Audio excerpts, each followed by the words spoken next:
சகோதரர்களே, நாங்கள் இன்றைய தினங்களில் முஸ்லிம்களை பார்க்கிறோம்.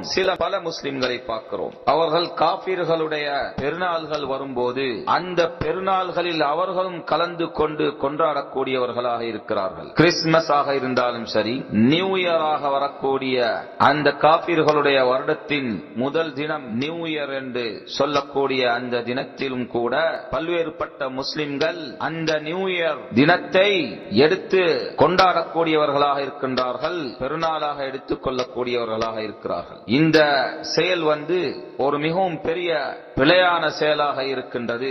ரசூலுல்லாஹ்வுடைய ஸல்லல்லாஹு அலைஹி வஸல்லம் அவர்களுடைய ஹதீஸ்களுக்கு, அல்லாஹ்வுடைய ஷரீஅத்துக்கு முரணான ஒரு செயலாக இருக்கின்றது. அந்த காபிர்களை, யகூதுகளை, கிறிஸ்தவர்களை பின்பற்றி அவர்களுக்கு ஒப்பாக நாங்கள் இந்த மாதிரி தினங்களில் பெருநாள்களை கொண்டாடி வருவது, நியூ இயர் தினத்தில் பெருநாளை கொண்டாடுவது, அந்த நாளை ஒரு பெருநாளாக எடுத்து நாங்கள் மகிழ்ச்சி அடைந்து சந்தோஷப்பட்டு உணவுகளை எடுத்து புதிய ஆடைகளை அணிந்து இந்த மாதிரி செயல்களை நாங்கள் பெருநாளாக செயல்படுத்துவது, இது முற்றிலும் எங்களுடைய மார்க்கத்துக்கு முரணான ஒரு செயலாக இருக்கின்றது. நியூ இயர் என்பது சகோதரர்களே, பாரிசிகளால் பெர்ஷியன் நாட்டில் இருந்த யகூதுகளுக்கு, நசாராக்களுக்கு முன்னிருந்த நெருப்பை வணங்கி வந்த, அல்லாஹ்வுக்கு இணை வைத்து வந்த காபிர்களோட அவர்கள் மூலமாக உருவாக்கப்பட்ட ஒரு தினம். அந்த தினத்துக்கு நைரோஸ்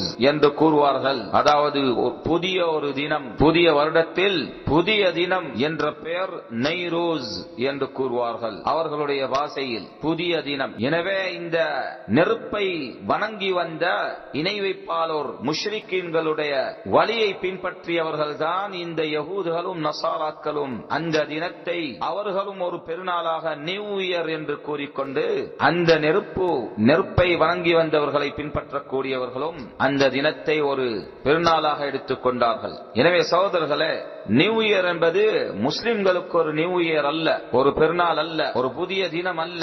மாறாக சஹாபாக்கள் கூட ஹிஜ்ரி கலண்டரிலே முதல் தினமாக முஹர்ரம் மாதத்தின் முதல் தினத்தை வருடத்தின் முஸ்லிம்களுடைய வருடங்களில் முதல் தினமாக நியமித்த போது அதனை பெருநாளாக எடுத்துக் கொள்ளவில்லை. எனவேதான் நீங்கள் பார்க்கலாம், முஸ்லிம் சமூகங்கள் அவர்களுக்கு அறிவிக்கக்கூடியவர்கள், குர்ஆனையும் சுன்னாவையும் அறிந்தவர்கள், உலமாக்களுடைய உபதேசங்களை எடுத்துக் கொள்ளக்கூடியவர்கள், முஹர்ரம் மாதத்தில் முதல் தினம் வரும்போது அதனை பெருநாளாக கொண்டாட மாட்டார்கள்.